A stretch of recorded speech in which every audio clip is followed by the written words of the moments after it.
Okay. பாருங்கள், வெங்காயம் அறுவடை பண்ணி வச்சுருக்குறாங்க.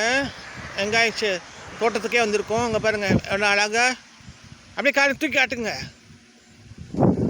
இங்கே பாருங்க, கிட்ட காட்டுங்க.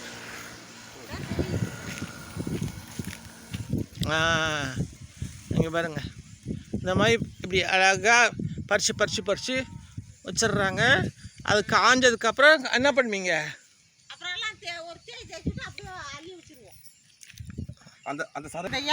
இவங்க தான் ஓனரு.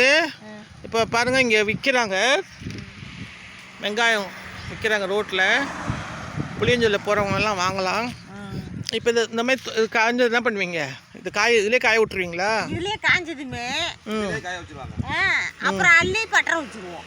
ஓஹோ, பட்டறையா? பட்டறை கல் மாதிரி கூட்டி வச்சு அப்புறம் அதில் குச்சி போட்டு விட்டு கீத்து போட்டு பட்டரை வச்சு அள்ளி ஊதி வச்சுருவோம். ஓஹோ, பட்டறை கை. சரி. நீங்கள் எங்கே விற்பீங்க இதை? இங்கே தான் அழிக்கிறோம். மொத்தமாக உண்டாக்க விட்டுருவோம். இப்படி சில்லறையில் கேட்குறவங்களுக்கு டவுனில் கொண்டு போய் கொடுக்குறது இல்லை. அவங்களும் அது வருவாங்க. 4-5 வியாபாரி எங்கள் கைக்கு வந்துட்டு போயிட்டாங்க. அப்புறம் சும்மா கிடக்குதுல்ல. ஆமாம், தோட்டத்தில் வேலை செய்கிறாங்க ஆளுங்க.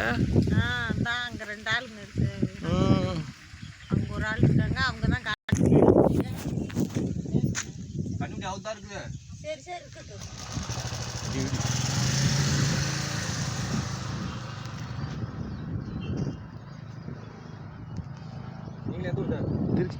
திருச்சிங்களா? திருச்சி எந்த ஏரியா சார்?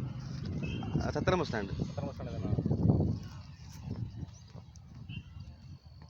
நிறைய பேர் டவுன் உள்ள ஆளுங்களாம் இந்த வெங்காயம் எதில் விளைஞ்சி எப்படி வருதுன்னே சில பேர் தெரியாது. நெல் இதில் அரிசி விளைஞ்சி வருது, அது யாருக்குமே தெரியாதுங்க.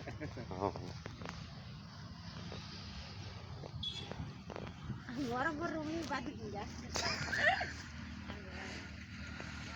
இப்போ நான் எடுக்கிறேன், உலகமெல்லாம் போகும். அனுப்பிச்சுடுங்க. சரி, அனுப்புங்க. அவரையும் அனுப்பிச்சுடுங்க. பாருங்க, அதில் அவர் உரம் போடும்போது அப்படியே அனுப்பிச்சுடுங்க.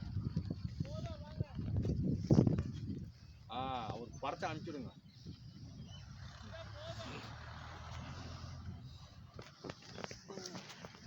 காமிச்சு விட்டுங்க.